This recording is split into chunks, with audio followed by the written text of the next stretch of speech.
ராமேஸ்வரம் ஏன் போக வேண்டும் தெரியுமா? ராமபிரான் ராவணனை கொன்றதால் அவருக்கும் பிரம்மகத்தி தோஷம் ஏற்பட்டது. இந்த தோஷம் நீங்க அகத்தியர் முனிவர் ராமேஸ்வரம் சென்று ஈசனை வழிபடுமாறு ஆலோசனை வழங்கினார். அதன்படி ராமர் சீதையுடன் ராமேஸ்வரம் வந்தார். ஆஞ்சநேயரை கைலாயத்திலிருந்து சிவலிங்கம் கொண்டு வரும்படி கூறினான். நெடுந்தொலைவிலிருந்து சிவலிங்கம் கொண்டு வர தாமதமானதால் சீதா பிராட்டி மணலில் சிவலிங்கம் செய்து ராமனிடம் கொடுக்க குறித்த நேரத்தில் பிரதிஷ்டை செய்து வழிபாடு செய்தனர். கைலாசத்திலிருந்து திரும்பி வந்த ஆஞ்சநேயர் மணலால் பிரதிஷ்டை செய்த சிவலிங்கத்தை கண்டு காலதாமதம் ஆனதை எண்ணி வருந்தினான். இதனால் ராமபிரான் அனுமனிடம் இந்த லிங்கத்தை அகற்றிவிட்டு நீ கொண்டு வந்த லிங்கத்தை வை என்றார். ஆஞ்சநேயர் தன் வாளால் அகற்ற முயன்றும் இயலவில்லை.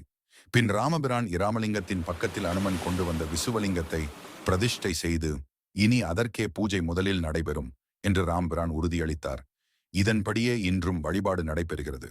இந்த கலியுகத்தில் மனிதர்களுக்கு துன்பங்களை தரும் அனைத்து விதமான தோஷங்களுக்கும் நிவர்த்தி தரும் தலமாக ராமேஸ்வரம் விளங்குகிறது. இங்குள்ள 22 தீர்த்தத்தில் நீராடினால் அனைத்து புனித நதிகளில் நீராடிய பலன் கிடைக்குமாம்.